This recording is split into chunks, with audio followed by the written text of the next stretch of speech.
This is GKW. Welcome to another edition of Good Karma Wrestling. I'm Gabe Neitzel from ESPN Milwaukee. With me, as always, from ESPN West Palm, he is Brian Rowitz, and you can catch him on ESPN 1000 in Chicago, Jonathan Hood.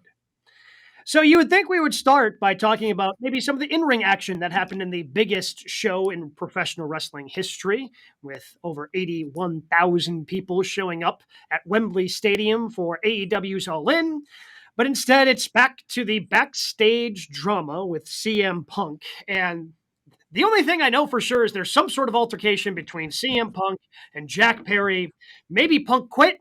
Maybe Punk's been suspended. Maybe Punk's been told about the suspension. I don't know. The stories and rumors between everything that has gone on backstage have been so fast and furious, it has been tough to keep up. Clearly, something happened, and AEW is investigating it. And the only reason I feel confident about that is because Tony Khan said so in the media post in the scrum following All In London. But it begins to ask the question, is it time for CM Punk and AEW to go their separate ways and break up? And the answer is yes. And the reason why is because if it is true that CM Punk, before all this with Jack Perry, was going after Tony Khan and threatening to quit, and Samoa Joe telling CM Punk, look, let's just get in the ring. Like, you're not – this whole scramble at the beginning of the show, it was not even known who was going to start All In because there was 2 or 3 options. And, like, the Young Bucks are like, yeah, my boots aren't laced yet. I don't know if we're ready. Jeff Jarrett, I'm out of here with Karen. Like, they didn't know what they wanted to do. But once again, another show where we start off and talk about the controversial CM Punk. That's enough. All you think about is this, bro. Would this happen in WWE? It would not happen in WWE. It would not, because Vince McMahon will cut the cord. And so, to me, as much as I respect CM Punk for what he's done in the business, clearly he's unhappy, and Tony Khan should be unhappy, so there should be a divorce. Yeah, I think that's fair. And the thing, there's also a picture going around social. When Joe comes out for his entrance, you can see some blood on his tape already because he had to break up the altercation, and it was probably Jungle Boy's blood. So good start for him. To your point about whether this would happen under Vince, it might happen. But the thing that wouldn't happen is we wouldn't know all these details. It would be squashed right there. There would be no one going out leaking stuff. There would be no one tweeting stuff out. You know, Miro tweeted something out. There's conflicting reports on whether or not he wanted to fight also, or whether that was, a joking around matter, which, word of advice to Punk, you probably don't want to fight Miro. So hopefully that was a joke from his standpoint. But, this is overshadowing 80,000 plus. And it's overshadowing a year ago when we were talking about the good direction AEW is going in. We were just talking about this. It's not going to end in the ring like we hope it would. It does sort of feel like enough's enough, and that sucks to say as a CM Punk fan. Yes, I think it's time. Clearly, he just can't help himself, right? Punk just cannot help himself at this point. And you mentioned him being unhappy. CM Punk in professional wrestling, he loves it and hates it all at the same time. So he's going to be unhappy just because that's who CM Punk is. That being said, AEW still has an issue without CM Punk. And here's the thing, what do you do with Collision without CM Punk? What are you going to do with it? You built Collision with the idea of CM Punk being around it. Do I think that FTR and Ricky Starks can carry that show by themselves? Probably not. Expect that show to just continue to fall. I don't know what the ratings can be, and I know we don't really care about the ratings, but I don't know what the ratings can fall to on that show and have Turner still keep going with that show. That's the only concern I would have with the ratings there, because I want more opportunities for pro wrestlers. And Collision's been a fun show to watch. I've enjoyed it, but they have an issue if they have CM Punk or if they don't have CM Punk. You have to decide whether Tony Khan's got to decide whether or not it's worth having him around. That being said, even if he's gone, they got to nip this whole going into business thing for yourself in the bud. Yep. This starts with Jack Perry feeling empowered enough to look at a camera, knocking on a window of a limousine and saying, real glass, have a, cry me a river, or whatever he ended up saying. They have to nip this whole thing in the bud. And that problem exists with or without CM Punk. I think you take a step in the right direction because Punk's a wild card and who knows the hell he's going to do. But they've got a long list of issues, whether or not they have CM Punk. Well, we could put this in the sports realm. We always talk sports entertainment, pro wrestling here, but let's take a look at this in sports. If this was a topic about the Dolphins, the Packers, the Bears, the one thing that we would say is that all this starts at the top. If there is dysfunction, it would be at the top. You criticize the GM, ownership, the ops person. That's how we do it as sports talk show people. So the same thing here in sports entertainment with pro wrestling, Gabe, and that is that Tony Khan is the tip of the spear of all of this. And you have to be the adult in the room, or someone's got to be the adult in the room. And if he's going to be kind of like Dana White and say, well, controversy creates cash, well, it's not getting in the ring. We're not going to see Punk versus Jack Perry. We're not going to see Punk against the Elite. So all it is just drama. That should not cast a shade over the great thing that we saw this past Sunday at All In. But it is. And so ultimately, Tony Khan can't be one of these guys that just gets along with the talent and says, I can't make people get along. Yes, you can, because you have to be the adult in the room. That was the quote he had at the last press conference. I can't make people get along. Well, that's bullshit. Either you got to get that done or you're going to fold in a few years. That's real.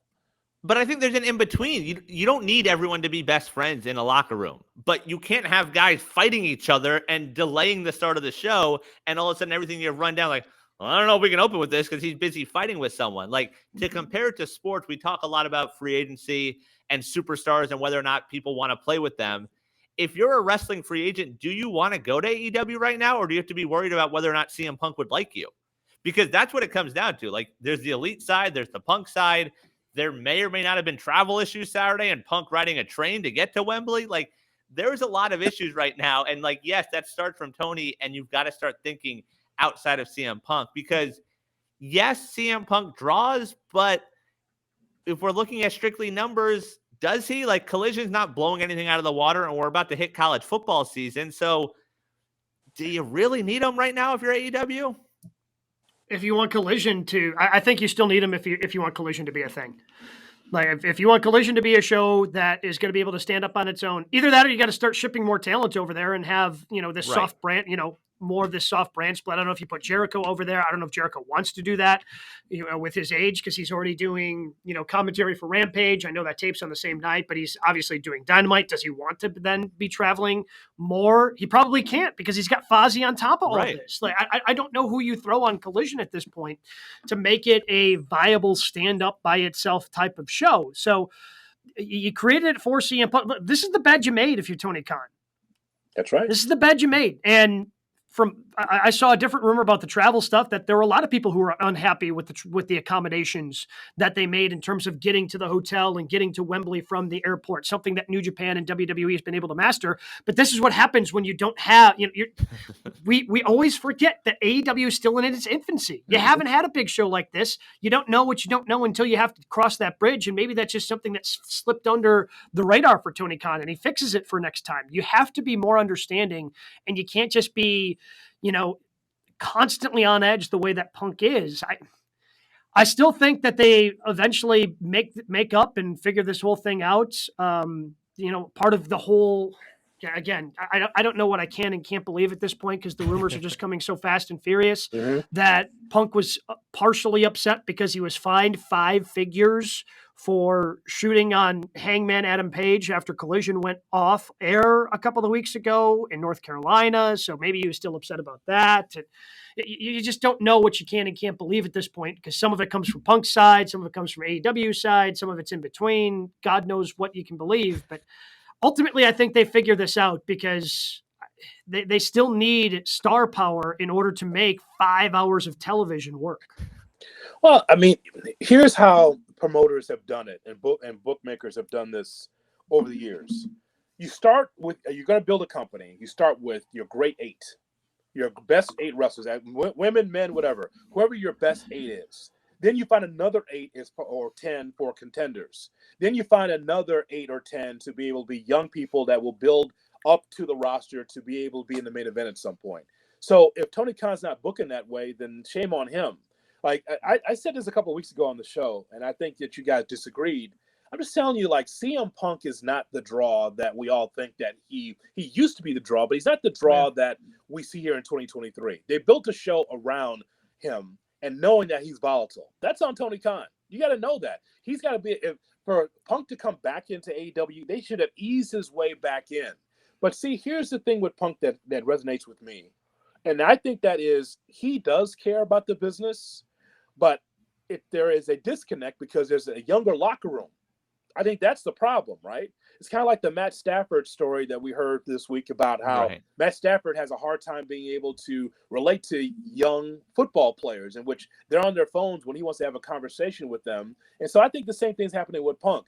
Think about it. It's Punk and Jack Perry. There's a big divide in age and experience in that regard. So if Punk wants to be the big brother, he's got to understand, hey, these are younger wrestlers and they're indie guys and they're used to doing what they want to do. And Punk can't get that locker room to do exactly what he thinks is best as a veteran wrestler. And so because of that, maybe he should just step away from the business altogether. If he's not comfortable, if others are not comfortable with him around, then Punk is the one that has to go. Yeah, I think that's fair, but like there's other veterans. Like I saw some tweets this weekend saying, like, oh, like if Undertaker was in a locker room like this, stuff like this doesn't happen. But it's like you guys said, Jungle Boy was empowered to make that comment on TV. He knew what he was doing instead of just saying like, hey, maybe it is smart not to use real glass. Like this is one of those situations where I don't think it was Punk being an asshole. Like I think Punk was legit looking out for a young wrestler saying, hey, don't work with glass. Like you can't really control something like that. And we can place the blame on Tony, and yes, ultimately the buck stops with him, but he's doing so many things. But like, what about some of these other veterans back there?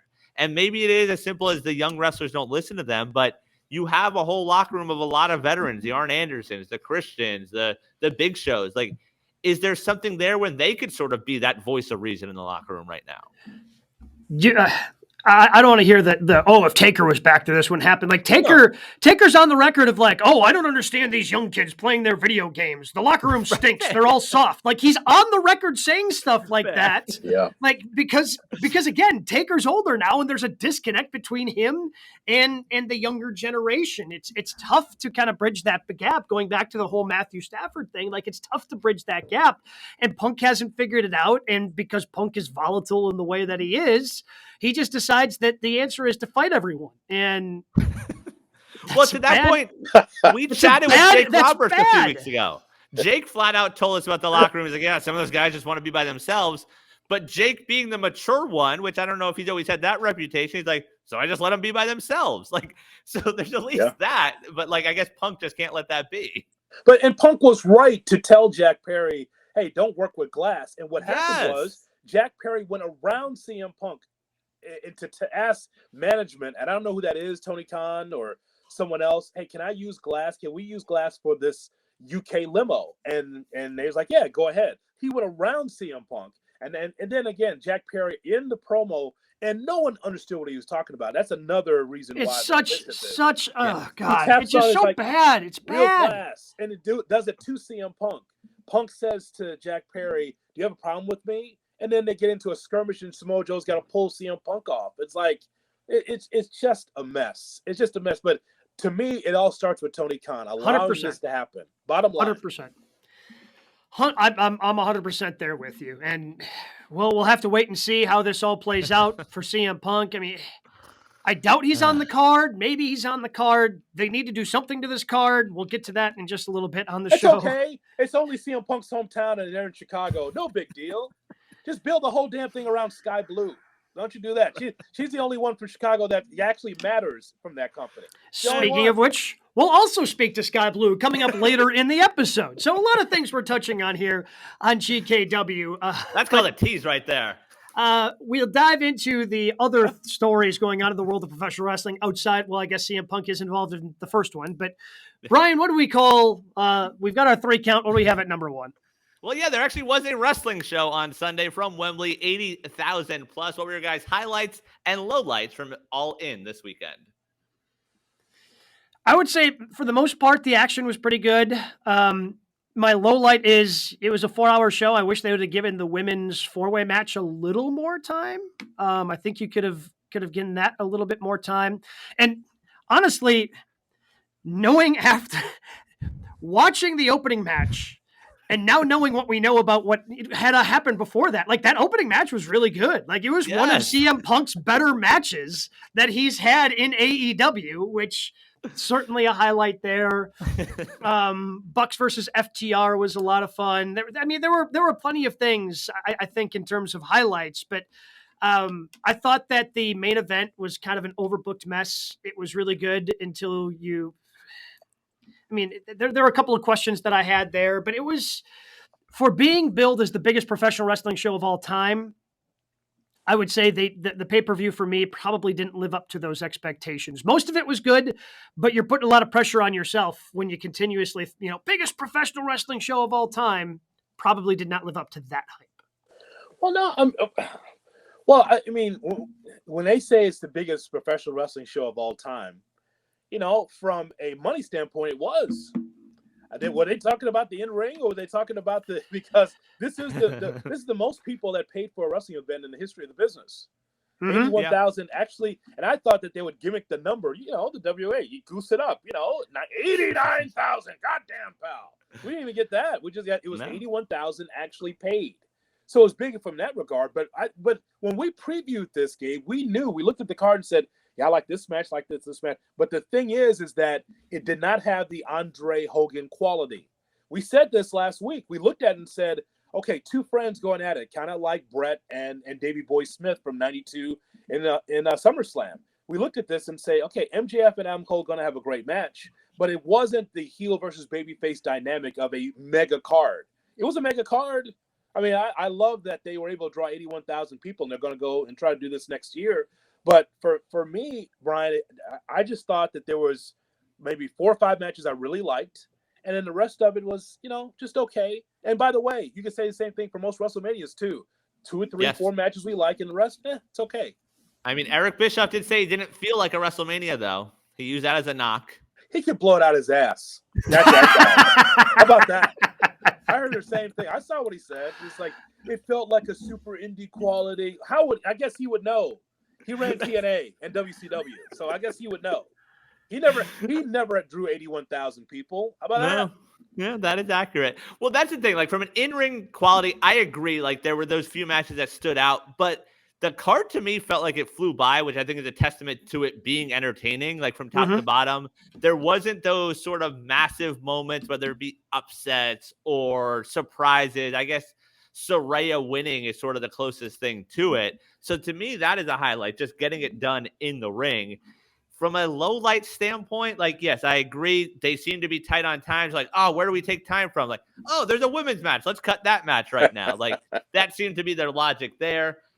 The other thing is the first hour or so, like, I don't know if we need JR for an hour on a show like this. Like, he seemed miserable. He was so upset and angry with everything going on in the ring that, like, it was distracting. He's old. Fair. But yeah, you want to talk about disconnect. Yeah. Well, listen, I mean, I think his contract's up pretty soon here. So.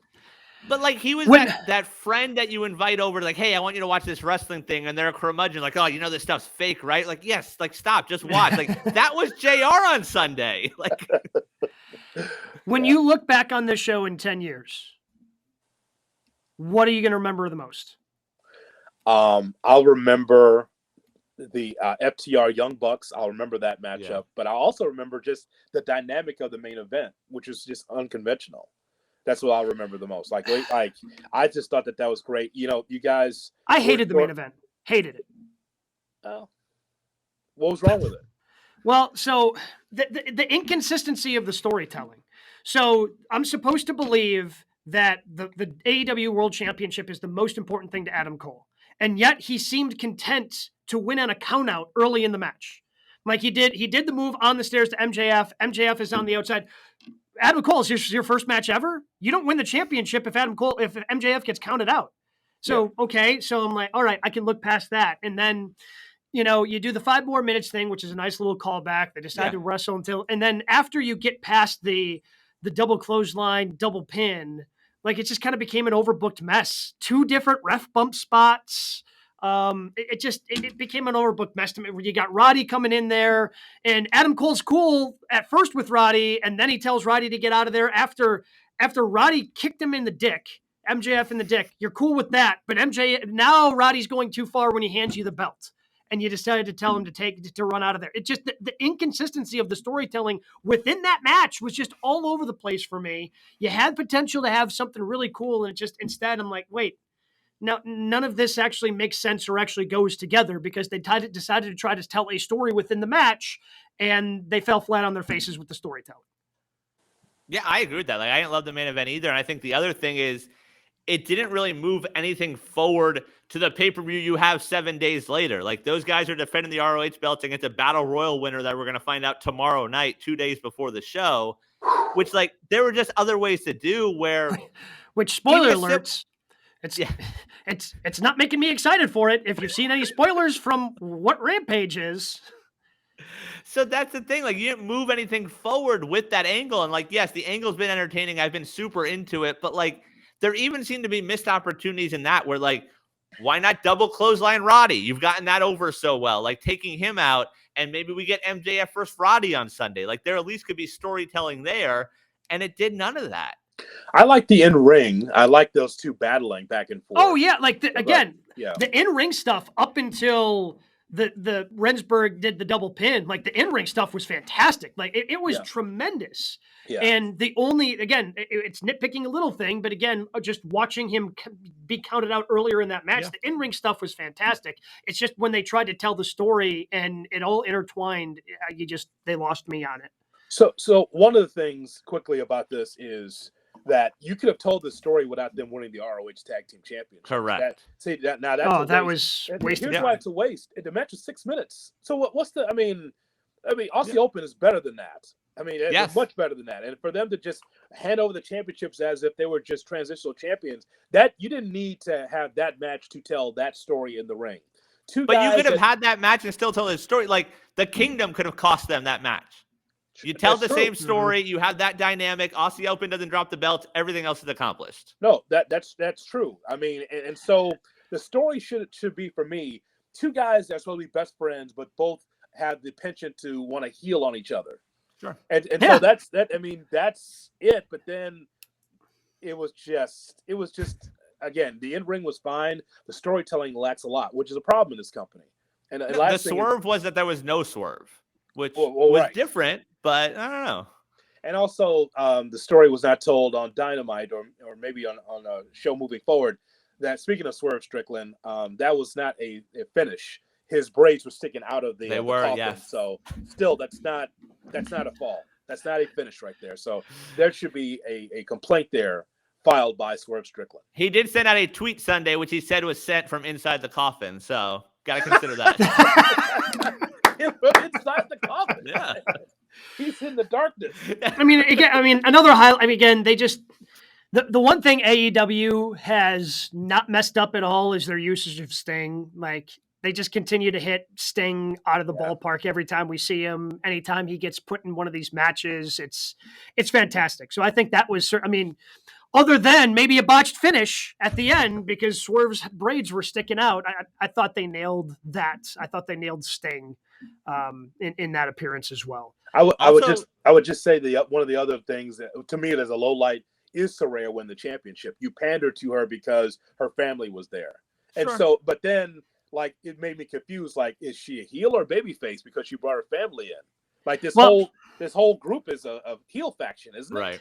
Well, but like she kind of turned, but now the Outcasts wrestling. So right. Because these pay-per-views are so close together, they're just all going to blur together, right? So you're putting together, you're asking way too much of your fans right now, AEW, and I'm probably leaping forward in terms of our Payback versus All Out card discussion here, but like the All Out card stinks. The All Out card absolutely stinks right now. You don't have a single one of your main championships being defended on it. We've got. You got a secondary promotion. We got the secondary title from the secondary promotion. They're doing their payoff for a tournament I didn't even know was happening because I don't have ROH Honor Club. They're paying that off on this card. You have your TNT and TBS championships being defended. Right now is the main event, the International Championship. You have Maybe. you have a world champion in Claudio in your secondary promotion who's in a tag match. You have a world champion, but he's defending the secondary tag team titles that you have. Like it's just such a bleeping mess right now. And maybe, okay, you know what? Let's have you have Saraya, who you're trying to keep special. I understand that. But instead of having her defend her championship on this pay-per-view, okay, maybe she's not wrestling. Nope, she's wrestling on Collision with the Outcasts in a trios match, in a women's trios match. It just, none of it makes sense to me. Why would you ask your fans to spend $50 on basically a second Collision with a Battle of the Belts attached to it? So you spray paint me in the face, and now you want me to be part of a 6-man? Yeah. Like, I figured you spray paint in the face, you turn babyface, and that's why you end up winning the championship, but there's no follow-up of it whatsoever last night on Dynamite. It's just a mess. You're doing too much to yourself by doing, I understand doing All In. Fantastic. You got 81,000 people. Now you just can't do All Out a week later in Chicago because it's the people in Chicago. You're electing to take one of your most loyal fan bases who have showed up for you the Wednesday before Thanksgiving, 18,000 strong for CM Punk's debut. Like, they continuously, the first Forbidden Door, they continuously show up every Labor Day weekend. And now you're kind of putting together a hodgepodge last night for Dynamite, presumably Wednesday or Saturday night for Collision. And right now the card you've put together, and we're only 3-4 days away from that card. Why would anyone in Chicago want to pay for any of this? Don't forget, also, they want your pay-per-view dollars a month from now, October 1st, for their first Wrestle Dream in Seattle. It'll be a Wrestle Dream for me to pay for it, because they'll be dreaming if they think I'm going to pay for that. But this is just the problem, that and it all kind of comes together. Like, All In, like, let All In breathe. Let this week be all about fallout from All In. And you got 5 hours, but you can't sit there and celebrate, not just because CM Punk and Jack Perry had their altercation backstage, but because you decided to do another pay-per-view 6 days after you did All In. Yeah. Yep. Another highlight, a quick one, their use of music. Big budget there, but pretty cool to see some of the stuff they break out. With Sting, they had the Queen things. They did a good job there. That was cool. Cool. And shout out to Sting. The Sting has been utilized a lot better than Undertaker was utilized in WWE. I mean, he doesn't wrestle every week. When you do see him, he gets a big pop. It was wild to see him put his whole body through Swerve Strickland through a table. That's crazy. I've got a Sting question here in just a second I want to lob to you guys. But also Stadium Stampede I thought was good. I enjoyed Stadium Stampede. Yes. Again, Jon Moxley doing stupid, crazy things, but then Orange Cassidy taping up his hand, but having the sticky side on the outside, dipping it in the glass. Like, it was. And the whole picture at the end, like Mox and Eddie bloody in the corner, Kingston flipping the bird and the table there. Like, perfect. Yeah. The Hallmark card. It was exactly what I was hoping for and expected from a Stadium Stampede match. All right. So speaking of Sting, I have a friend. So Mike Padol, who I do my high school games with, who loves professional wrestling as well. He wanted me to ask you guys this question. In the last 20 years, who's done more jobs, Sting or Edge? Because both of them win a whole hell of a lot. Yeah. That would be Edge. I think it's Edge. Yeah. Well, Sting has not lost in AEW. Right. No.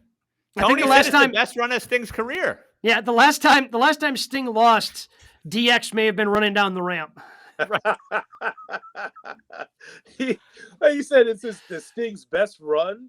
Dixie Carter would like to have a word. Tony said so. Never mind about Tony. He doesn't know. The other thing with Sting, like, yes, they do a great job protecting him. What is the singles match? Is it one and done? He may never wrestle a singles match in this company. Even if it's against Darby? You don't think he puts Darby over on his way out? I mean, on what show? Just a random Rampage? Or of course. What show would that happen? Yeah, Battle of the Belts. Yeah. On a Saturday night, randomly.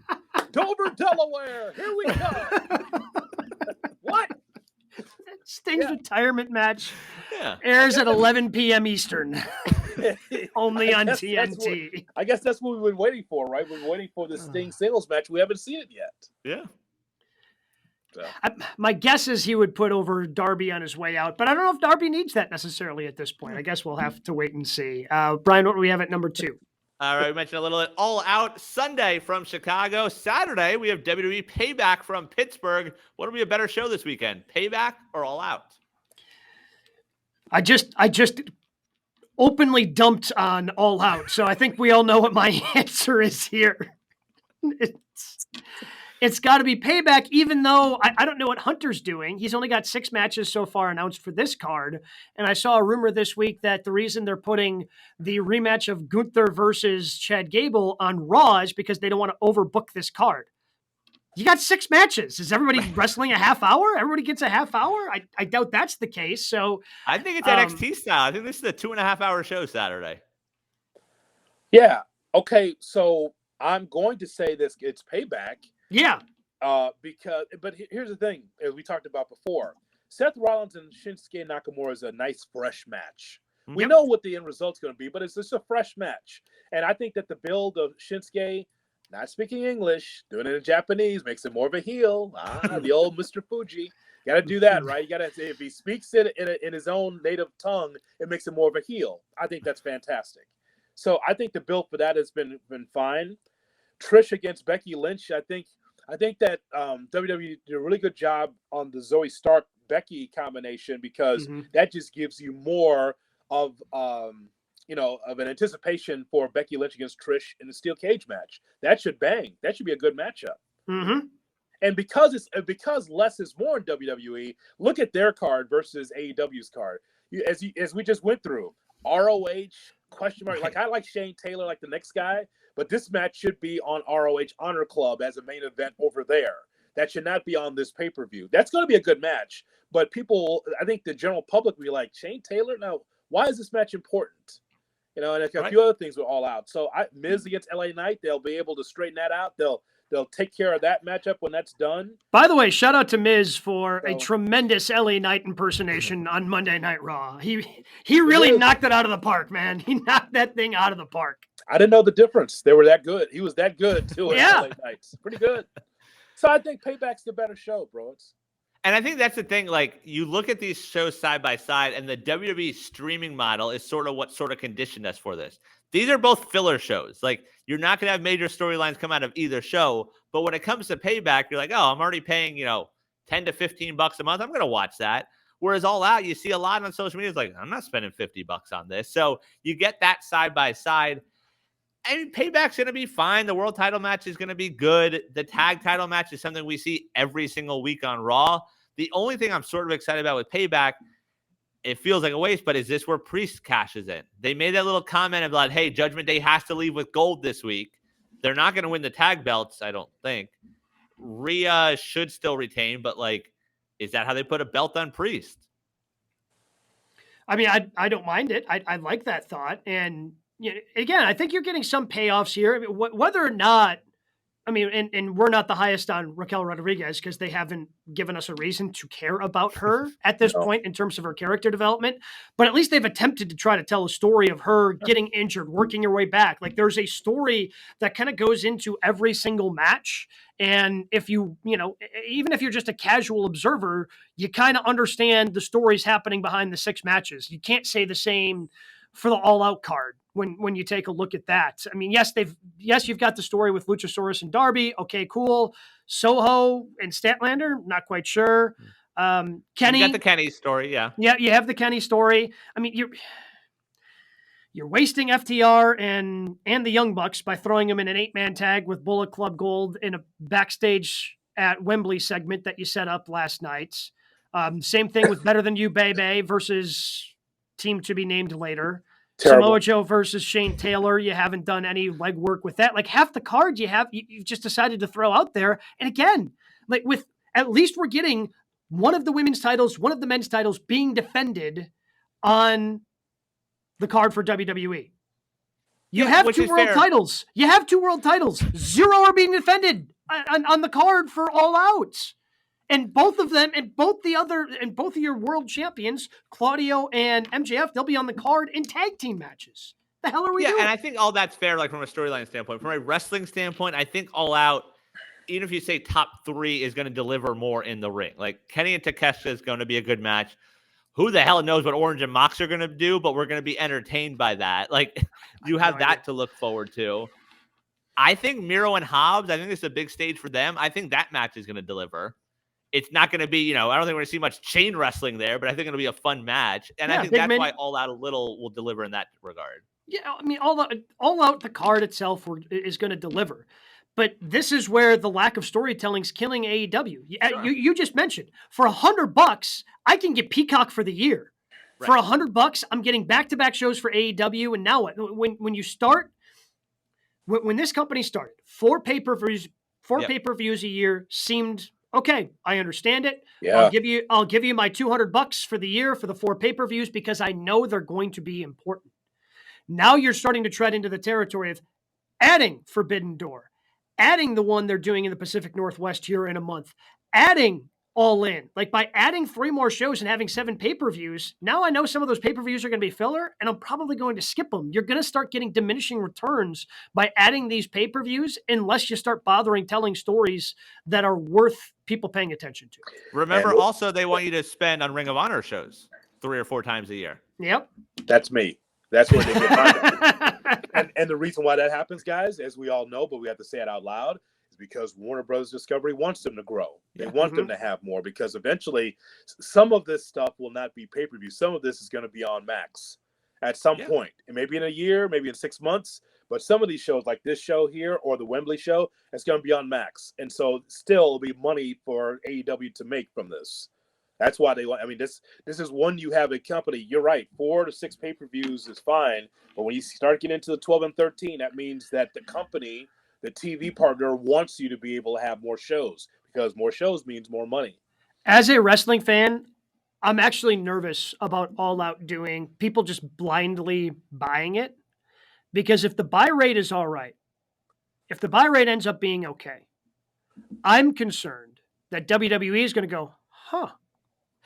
And they end up going back because there have been rumors about it. Maybe they partner with ESPN the way that UFC does since Endeavor now owns both companies. Mm-hmm. And they start going back to, you got to give us $50 for every pay-per-view. And that's just, now I got to pick and choose and I'm going to miss something because I ain't giving WWE $600 a year for pay-per-views. I understand. This Payback show is only because Tony Khan has All Out in Chicago. That's the only reason why they have this is because they want to have 2 Labor Day shows, Labor Day weekend shows back to back. The Payback, they could have put this anytime in September. No, we're going to take on Tony. And won't half their roster be in India this weekend also? Yeah, is that this weekend? Is that John Cena? I thought it might be. John Cena in India for the Sony Pictures, the Sony television network there in India. It's going to be soon, I know, for sure. Yeah, I don't know if it's this weekend or next. I'm trying to check. But, it makes no sense. It's next week. September 8th is when they'll be in India. So that's not a pay-per-view, though. That's just for the house. No, it's for no one but those people. Yep. Okay. Yep. It's all not even creating like a special one the way they did for the Shield or they did Roadblock one year. That was like a house show that they decided to throw on the WWE network in the run up to WrestleMania. Like, nope, not even going to create a special one for this. This is just for the people in India. So enjoy John Cena, all of our fans in India. To put a bow on it, guys, clearly it's a 3-match card for both companies. Yeah. That's pretty much it is. I'm looking forward to, or if Orange and Moxley is the main, I have no problem with that. Because the tag team matchup with Better Than You, Baby against TBA doesn't do anything for me at all. It just advances their story, but that's not main event caliber to me. Especially when you find out who they're wrestling. Well, there's that too. There's that too. That to me, that sounds like an opener. I think that match is an opener. Quite frankly. I mean, honestly, let's just put it on 0 Hour again. All right, let's just let's just take it off the main card. I don't need to see it. TV. That's all I care about. The best thing about this, guys, is that it's the most personality we've ever seen from Roderick Strong. That's what this means to me. All this bullshit is like, wow, I've never seen Roddy like this. This is outstanding. And I thought Taven and Bennett were good last night on the mic. Yeah, it's the best that group has been ever to me. So, but we can't actually do We can't do Roddy versus MJF for Grand Slam, can we? No, not with a neck brace. No. Don't you care about his neck health? Oh, you care about MJF's neck health. You don't care about my neck health. Thanks, J Hood. Also, that messes with my dream of Eddie Kingston main eventing Grand Slam for the world title. He wouldn't want it. Don't do this.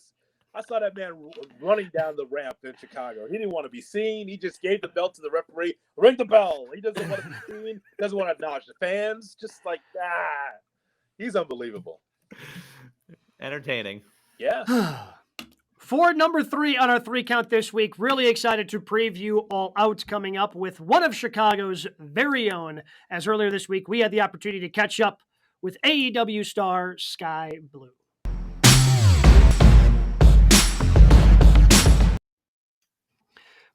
Really excited to bring in our next guest here on GKW as we get ready for All Out in Chicago. She is a Chicago native herself. She is Skye Blue. Skye, thank you so much for the time jumping on. Let's start there with AEW in Chicago.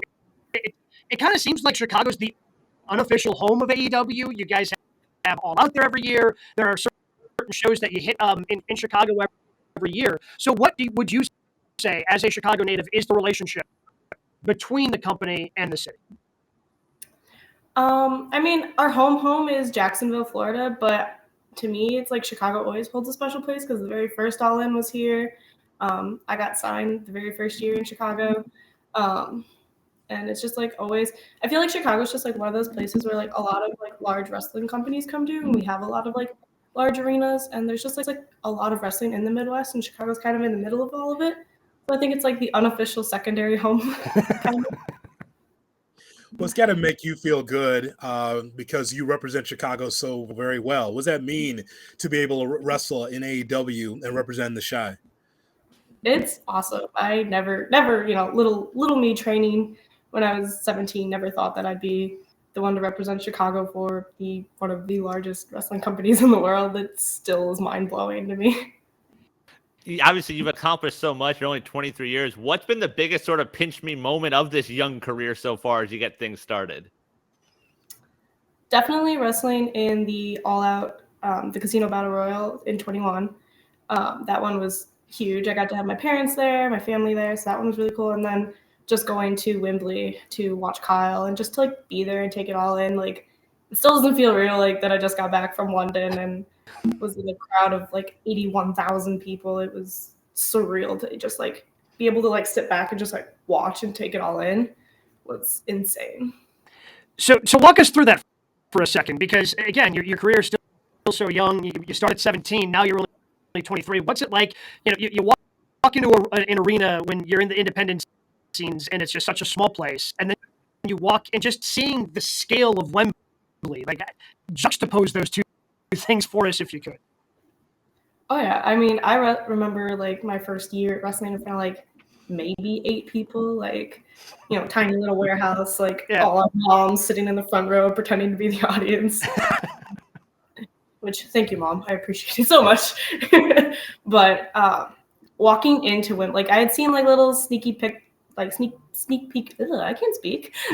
pictures and whatnot, and I was like, it didn't really hit like that it was so big until you walked in. And I remember me, Kyle, and Madison Rain, we all walked in together and we saw it and we were like, holy crap, this is real. And you just see like the ring looks so tiny when you're like all the way back and you're like taking it all in, and I like could not believe it. I was like, and then as like people started to fill in more and more, I had gone up to like the little I think it was called like the Royal Box, where everybody's like family was kind of sitting. And I had gone up there for a little bit and watched, and it was so cool to like see everybody on the ground, and then you see everybody up here, and then there were people even higher than us. It was like just like, and everything kind of rises. So like the sound, it was so louder on the floor, but then as you go up, it just like echoes, and you could hear like where a chant would start and where it would end on like one side of the arena than the other. It was like insane. I was taking so many videos and pictures. My poor phone has no more storage. Skye, I know that you've noticed that there's been other websites and other spots on X that's been noticing you wrestle. What does that mean to you that outside of wrestling, people say, That's Skye Blue. Like watching her wrestle. What do you think of that? It's unbelievable. I didn't really think it was like real until I saw like the little Daily Loud clip. And like Kyle had to explain to me like what exactly that meant. And then when it had like 13 million views, I was like, oh. And we just got an apartment this year, and we had to have somebody come fix our couch. And mind you, Kyle was not here. It was just me. And the guy saw his ROH belt before he lost it at Wembley. It was like just sitting on the counter by all our other wrestling stuff. And the guy was like, oh my God, wait, are you? And I was like, hi? And they were just like, oh my God. And I was just like, Kyle, can you come back, please? But it's just like mind blowing. So I'm like, no, I'm a normal person. And my mom will like go to a grocery store with me and I'll get recognized. My mom's like, damn it, Skye, you're not a real person anymore. I'm telling you, you're famous. I'm like, no, I'm not. It just doesn't feel real. Like, as you mentioned your mom having those experiences, what was her reaction the first time you said this was the career path you wanted to take? Oh goodness. So my mom's been a wrestling fan like her whole life. So I like grew up with it. And there was one day we had moved in with my grandpa for a little bit because he was having surgery, and my grandpa's been a fan too. Like he didn't fully understand. He still thinks it's real because he's old school. But we were watching it one day, and I was like, and it was a TLC match. I completely remember it was tables, ladders, the whole 9 yards. And I looked at my mom and was like, hey, I bet you I could do that. And she was like, no, you can't. And I was like, all right, watch me. And that night I didn't go to sleep. I like scoured the internet trying to find a training school that would take an underage girl. I was like, what do I gotta do? And then I got to my junior year of high school. It was my spring break, and I just kind of said, F it, and I went and did a tryout. And then after that, my mom was like, damn, she wasn't kidding. So but it's really cool. Who have been some of the inspirations then, kind of along this journey that you've had, people you've kind of looked up to that really made you want to pursue this, other than just, proving your mother wrong? There's been so many, like, especially like from working, like I've done NWA, I've done AEW, I've met like so many talented individuals, and I feel like every time you wrestle somebody new, you learn something new because everybody was trained differently, everybody came up from different places. Definitely having Dustin Rhodes as a trainer while I'm in AEW has been amazing. It's still wild to be like, oh, it's just Dustin Rhodes, like. But training with him like on Wednesdays before TV has been so fun. Like he was also old school, and like when he wrestled, it was so different compared to how you wrestle now. But he is so good at explaining how to transition, like when we first started, like from indie wrestling to TV wrestling. He helped so much with learning how to do that. Definitely Toni Storm too. I have learned so much just wrestling her a handful of times. Like I love being in the ring with that woman. She is so talented and so amazing, and she's been all over the world, so she knows so much about women's wrestling. So I love learning from them. What's the best advice that you've gotten in your years in the business, Skye? Oh, goodness. Definitely been told not to do crazy bumps, and I still do them. Mm-hmm. Being told to save my body, and I'm just like, no, I want to do it all. But definitely just to give it my all and to never give up. And I used to be the only girl at all the training practices in the training schools. There's, not too many training schools in Chicago to begin with, but there's also not a lot of girls. So it was always train like you're one of the guys and just put your all and your full effort into it, because if you can keep up with the guys, then that just proves that you're just a wrestler. Like, there shouldn't be a comparison of women and men. You're just a wrestler. You can hang.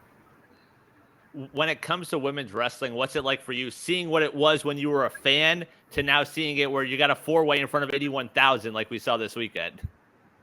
I absolutely love it. I remember watching, my parents had taken me to a live show I believe in Chicago at Allstate.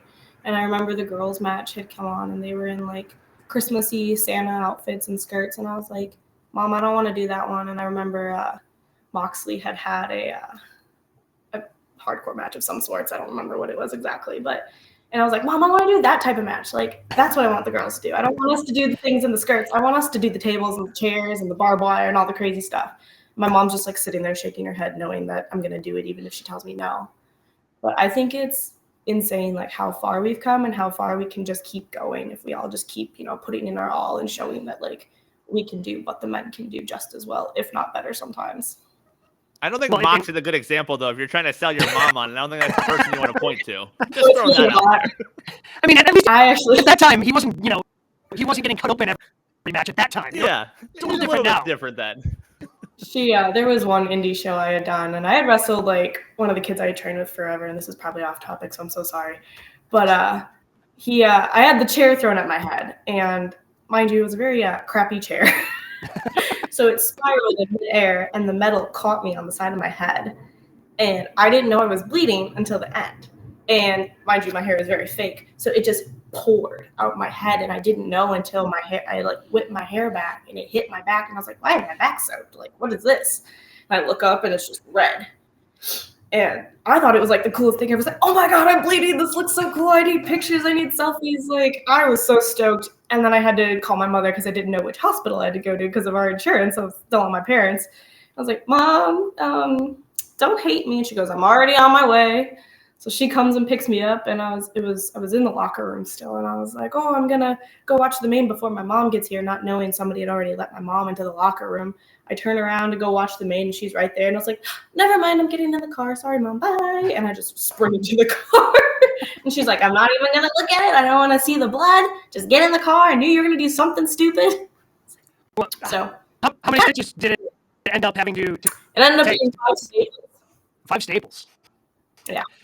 It was pretty bad. And then the next week, I had gotten the staples in on a Sunday, I think. And then the following Wednesday, I wrestled Soraya for the first time. So, well, speaking of Soraya, she had some very great comments about you. When you hear someone who just won the biggest prize in AEW in the biggest show at AEW say some great things about how she feels about you and your future, how does that go for you at 23 years old? How do you process that? I don't think I fully have. I got tagged in the article, and I was like, why am I tagged? It said Soraya, and then I was like tagged, and I was like, why am I in this? And I looked and I saw it, and I was like, oh my goodness. Like, I remember, like, I would watch her matches all the time, and when she first came to AEW, it was like goosebumps, like, and her reaction, like when she first walked out, I was just like, holy crap, like, she's here. And then I remember being in the ring, waiting for her entrance the first time I wrestled her. Literal goosebumps. Like, I looked at the ref and I was like, holy crap, I'm wrestling Soraya. And he was like, yeah, you are. And I was just like, oh, like, freaked out. I'm just like, oh my God, this is like who I used to watch when I was like 17, 18, watching wrestling at home with my parents. And now I'm the one in the ring with her, which is wild to me. And like, she's been such a, like, not pioneer, but like a moving person for like the women's division and like women's wrestling going from divas to just women's wrestlers. So what is the state of the company right now? If you could tell us what's going on at AEW from your standpoint, how well is things going? 81,000 people is pretty good in London, but around you, what's the company like? I love it. I feel like we're just continually growing and becoming one of the best and largest wrestling companies. I am so proud to like be a part of AEW. I remember all the way back in like the pandemic days in Jacksonville where we would, all the extras would be the crowd because we couldn't have a crowd, and like going from no fans in the crowd to 81,000 in London for All In, which is mind blowing. Like, I am just so proud of how far AEW's come, and I'm so glad I get to be along for the process and just watch them grow and keep growing. How do you guys push each other and, try and get more airtime? We've talked a lot about women's wrestling wanting to be more on the AEW shows. How do you guys push each other to say, hey, feature us more and give us, more matches on these cards? I feel like we're all just like, we all have the same goal. We all want to do the same thing. And, we all just kind of like get together and we're like, hey, we can really do this if we just keep showing. Like, I remember like being the main event of a Rampage and then like main eventing Rampage 2 weeks in a row. And I was like, oh my goodness, like we're doing this. And it was like some of the most viewed Rampages in a couple months. And it was insane to think like I main evented that Rampage. And the fact that like, it's a women's main event and we're pulling more numbers than if it was a men's main event. So I think it's just taking baby steps, but everything's baby steps, one step at a time to get to the end goal. Cause it's not a sprint, it's just a marathon and we're just going as far as we can. So what are those next steps for you personally? You mentioned it's not a sprint, but what are the next things you want to kind of check off your career list of things you want to achieve?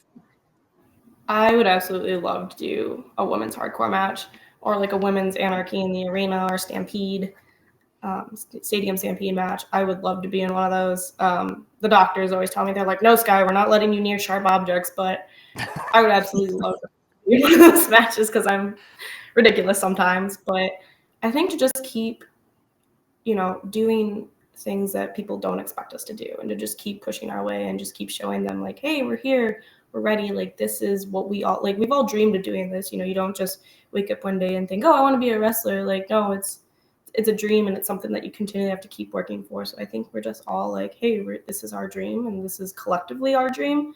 And we're just going to push each other to get to where we all want to be so that we're all successful. Skye, because there's so many cards that's going to take place in Chicago, and there's a number of people on your roster that's from the Chi, like CM Punk and Cole Cabana and others. And like you, what does it mean to be a Chicagoan? What does that mean to you to be a Chicago person and then going to AEW, of course? I think it's wild still. Like, some of the biggest names in wrestling are from Chicago, and the fact that I get to like throw my name in that bucket is really, really cool. And the fact that I got like signed in Chicago at All Out, which is still mind blowing to me. Like, I remember getting that phone call, or not making that phone call to my mother crying after they told me. But I think it's just really cool to be able to represent Chicago and, show all the other kids in Chicago that have the same dream that we can make it big one day. A-Town, bro. We're in A-Town. That's how it is. Chicago. A-Town. He's a Chicago guy, if you couldn't tell. Oh, yeah. My dad's the same way with the Bears, except he falls asleep watching the football. And well, he should. At least he doesn't fall like they're asleep giving a during good practice. product to watch. That's not on your dad. That's on What it is. the Bears, if you ask me. Yeah, true. Who else is there that you want to work with that you look at and say, hey, I know I can put on a hell of a match with them? Who are some of those people on the list? I would definitely love to wrestle Chris Statlander. I think her like gymnastics background and how athletic she is would be extremely fun to wrestle. I would also love to wrestle Mercedes Moné. Meeting her at Wembley was really, really cool. Watching her matches growing up and just thinking like one day that I could wrestle her. And actually seeing Willow wrestle her for the New Japan Strong Women's title was amazing. I was so proud of Willow, so happy for Willow. I wish I could have been there for that match. Kyle was actually there and he was super proud. He watched in the crowd, so yeah. So what's this week like for you? I mean, it's got to be insane because, as you mentioned, you just got back from London, just got back from Wembley, but now you get to be home for a week, even though there's all these shows for AEW in Chicago. What's this week like for you, being able to be home? Because the life of a wrestler can be so chaotic at times with the travel. It's pretty cool that it's like home, and I get to like come back to my own bed to sleep in at night. But also like I get to like include my family on a bit more. Like I can bring my parents, I can bring some of the trainees that I work with still. Like they'll be at All Out and like TV as extras or whatnot. So it's just really cool that it's like it's my people that I've like come up with, or it's like my family and everything. I mean, it's very hectic because even though you're home, you're still running around like a chicken with your head cut off and whatnot. But it's worth it to say like I'm a Chicagoan and like this pay-per-view is here, and it's like it's like my favorite pay-per-view just because it's in Chicago and it has so much sentimental value. So yeah. You've mentioned Kyle in that relationship. How do you sort of lean on the other pro wrestling relationships in your locker room and how to deal with this chaotic lifestyle? I think we're all just kind of going through like, it's the flights, the hotels, the this, time changes. Like when he was going to Japan, that was, I don't know how he sits still on those long flights. I could barely sit still on the London flight. I was like, are we there yet? Are we there yet? Like little kid jumping up and down.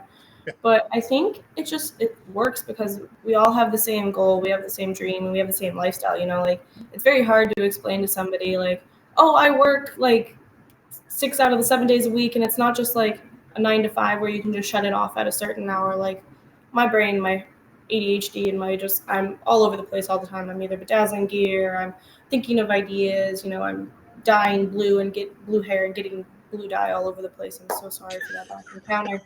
But it's like my brain just doesn't shut off from wrestling. So to a person who doesn't understand wrestling, it's so hard to explain. Like there's some days my mom will be like, why is there blue all over my counter? I told you not to. And I'm like, sorry. But Hey, wait a minute.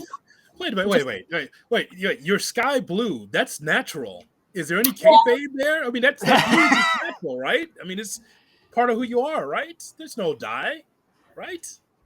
Sorry.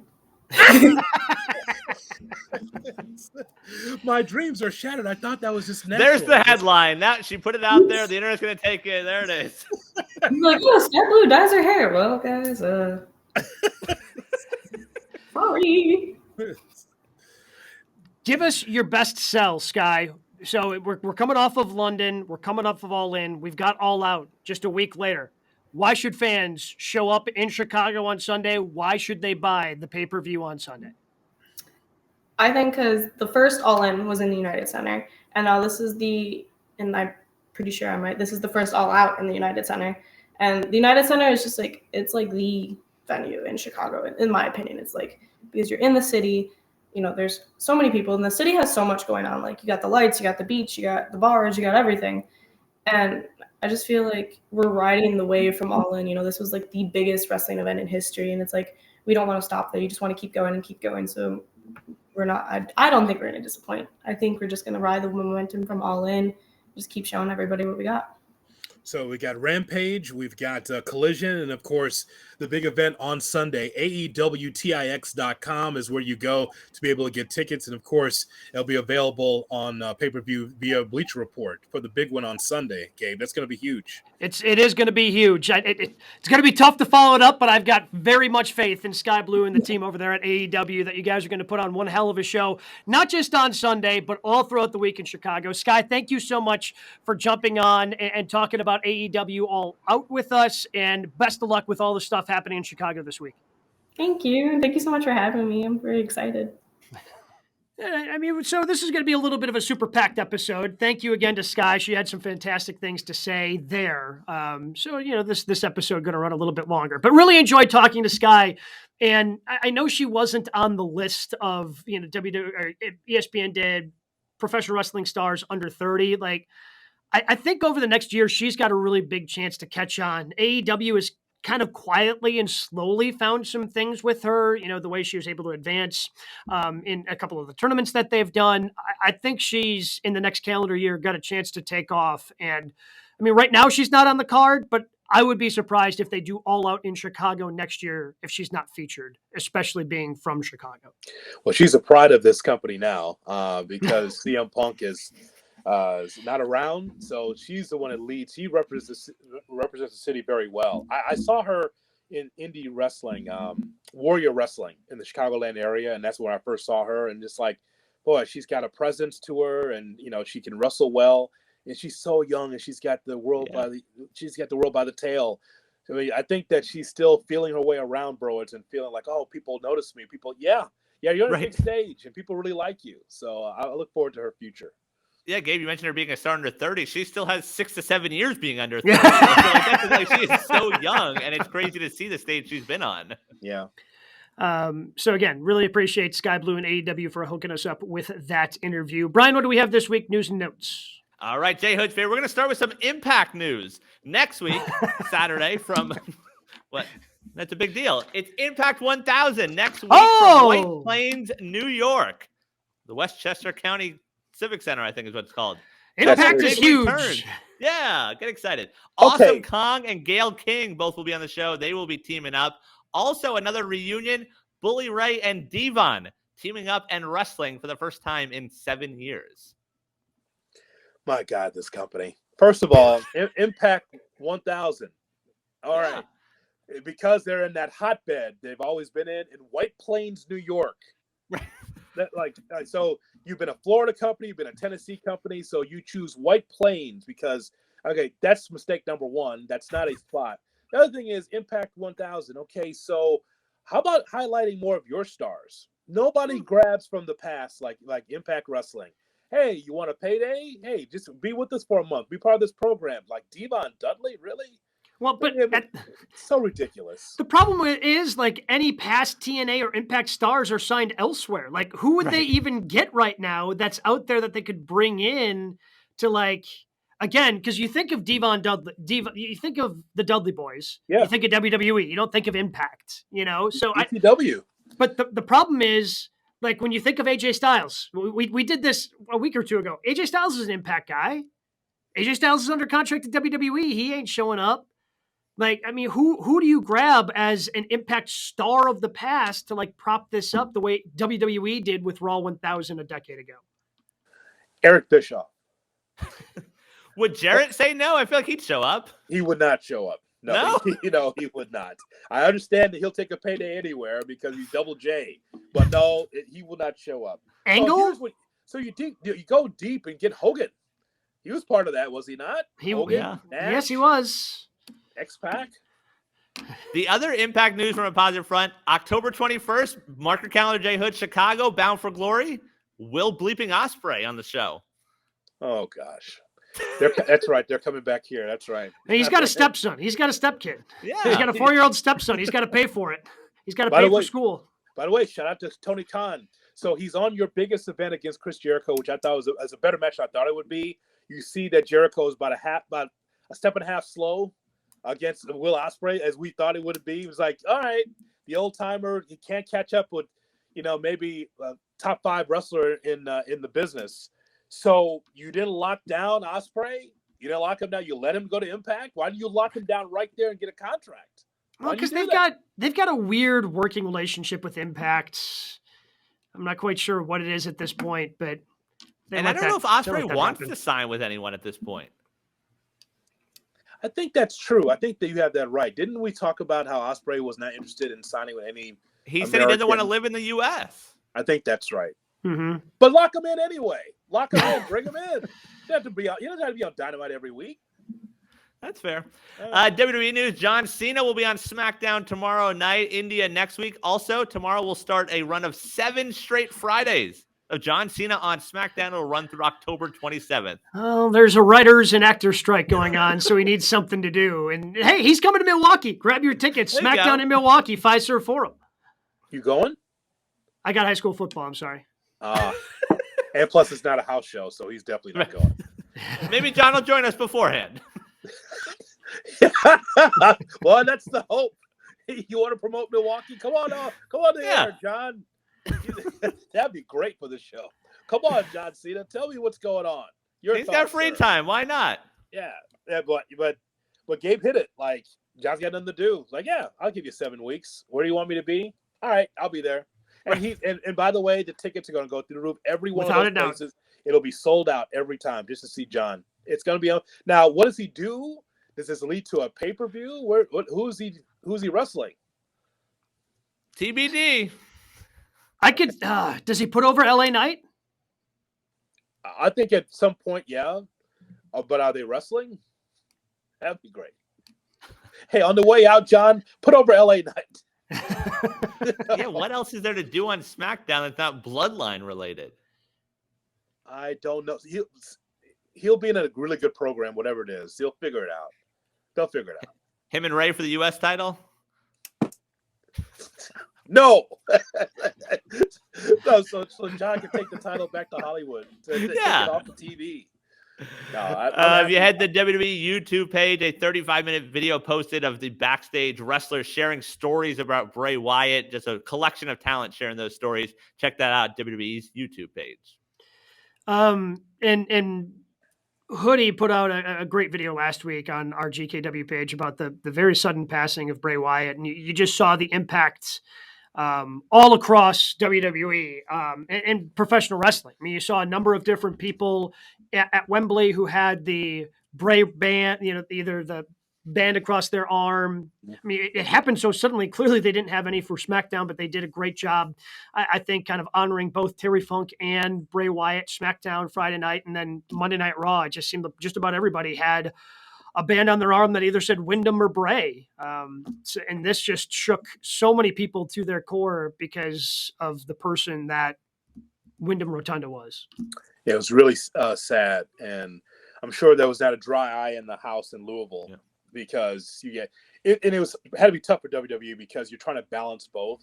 Right. Like Cody Rhodes is doing pretty much letting you know who Terry Funk was, especially to a younger audience, and what he meant to the Rhodes family, because Terry and Dusty, especially in your state, bro, I'm surprised when you drive, you don't see Terry's blood on the side of the road. Like from West Palm to Tallahassee and to Pensacola to Miami. Terry, he ruled in Florida, huge in Florida. So just like, I like that Cody did that on that side, and then of course trying to tell the story of Bray Wyatt. So that had to be a very difficult night to navigate through it. But again, WWE does that so well, and I just thought from Michael Cole from the beginning all the way to the end, I think that they were really great tributes for both. And finally, a lighter note, check out our YouTube page. Hit that subscribe button right now, because this weekend we're hitting the road. We're heading to StarCast. We're heading to Jay Hood's home. We're going to Chicago. We'll be there Saturday and Sunday. StarCast.com. That's with 2 R's. Get your tickets now. Who knows who we'll be chatting with, but you can check out the YouTube page. It'll all be housed there all weekend long for the big All Out from Chicago and StarCast. Looking forward to it. Yeah, another overhyped show coming to Chicago. Who knows what our card will look like, but hopefully it's better than what we're going to see on Sunday night. Unbelievable. Yeah, we're looking forward to it. This is Conrad Thompson is the Podfather, and it's going to be great to be able to see you in person. I know people from all over the country will be there for StarCast, so we hope to be able to see you come by the table and say hello as we get a chance to, I think, preview and review Payback, I guess, at some point. Yeah. The big Austin Theory U.S. title win. We'll talk about that Sunday. What? What? All right. Don't even joke about that, Brian. All right. What do we have this week? What'd you boys have for your match of the week? So I thought that FTR and the Young Bucks were my favorite match at All In. Okay. I knew that match would deliver. Of course, it's those four. It would deliver. The question we had going in was we were trying to figure out, okay, so the Young Bucks are EVPs. Do you win over FTR to prove your supremacy, or do you do the right thing and let FTR win the championships? And FTR won. So that was my favorite match on that particular card. Zoe Stark and Becky delivered. That really was a handicap match. Can we still use that term? Can 2-on-1? Can we still say handicap match? I think it's just a 2-on-1 match now. So that handicap match that happened with Zoe Stark and Becky, let me just tell you, I thought that was fantastic. It's a great main event, and the emotion from Becky afterwards. I was at AEW Dynamite on Wednesday at the Now Arena in Hoffman Estates. Me and about 3,600 of my favorite friends were there. Holy smokes. Penta and Orange Cassidy, they tore the house down. Knocked it out of the park. That was worth the 45-mile drive for me to see that particular matchup. Guys, in person, fantastic. And it just shows you Penta as a solo has so much charisma. And anytime that him and his brother come to arena, there's a huge pop. You have the Mexican wrestling fans. They've got the Mexican flag around them. They've got the gear and all that. They love when they come to town. I thought that Penta and Orange Cassidy was absolutely fantastic. Well, I'm surprised they haven't looked more at Penta as a solo. I mean, he's done all the stuff with his brother since AEW has come together. Him and Rey Fenix have been inseparable. But like when AEW started, yes, he Lucha Bros and that was a thing, but he was wrestling really good singles matches for New Japan and wrestled a singles match at the original All In. Mm-hmm. Yeah. That's true. I also agree. FTR Bucks was my favorite. I enjoyed the coffin match, and I really enjoyed Joe versus Punk. Like the match style, the Hogan and Cena stuff, like Punk leaning in on being a heel and essentially doing the 5 moves of doom. Like that was exciting for me. Like, oh, here we go, heel CM Punk, like really leaning in, and then everything else happened. But like that was a fun match, and to see those two on that stage when they probably have worked that match in front of 80 people, like it was pretty cool to see those two go. Yeah, Punk versus Joe was on my list as well. They obviously learned from Collision before that maybe they shouldn't do the GTS and end up finishing the match with a Pepsi plunge. So that was my favorite match. I thought I did enjoy Bucks FTR as well.